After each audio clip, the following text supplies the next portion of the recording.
Vous êtes sur InfoLive TV, merci de nous retrouver pour ce nouveau flash d'information.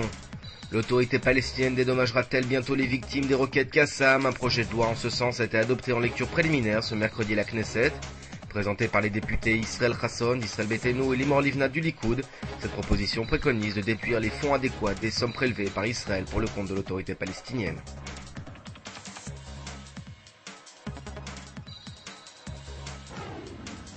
Et puis le rapport définitif de la commission Vinograd devrait être publié d'ici 2 semaines.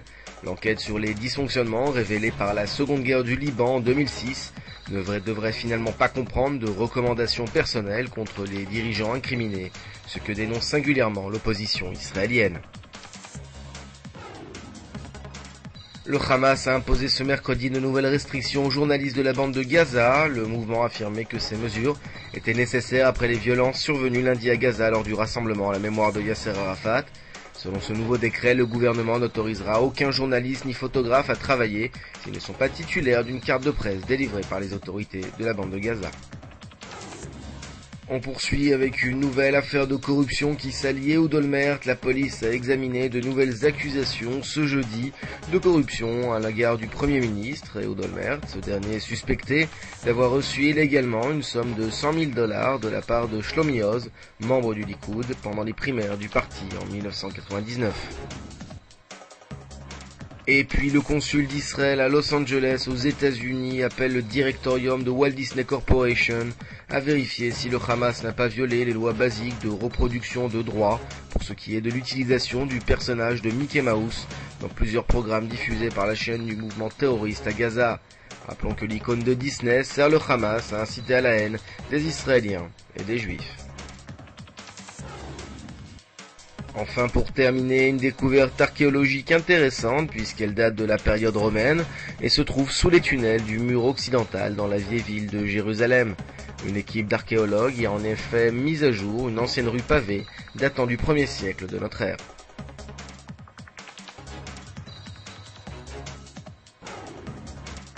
Votre programme sur InfoLive TV, c'est un point complet sur la visite historique de Shimon Peres en Turquie. Retrouvez également un reportage sur le nouvel hôtel israélien à Las Vegas. Et enfin, retrouvez en exclusivité l'intégralité de l'allocution de Nicolas Sarkozy devant les représentants de la communauté juive aux États-Unis.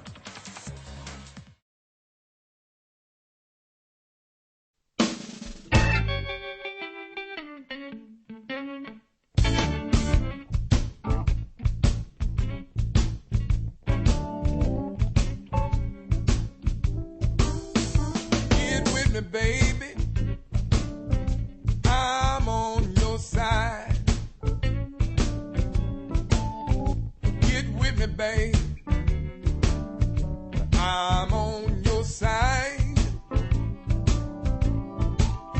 Well, there's a change in the weather, a change in the time, but I'm a stubborn man. I won't change my mind. Get with me, baby.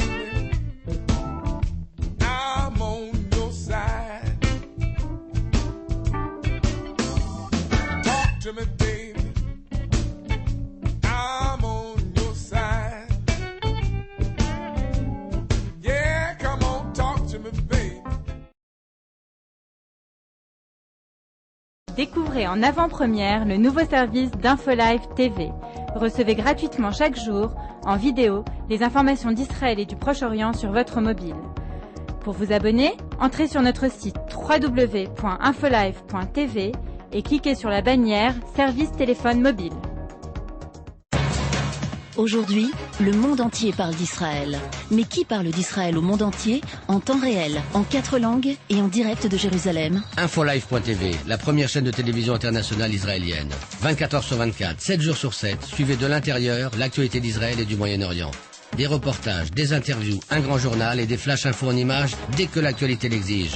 InfoLive.tv, votre regard direct et vrai sur l'actualité d'Israël. Retrouvez InfoLive sur internet www.infolive.tv.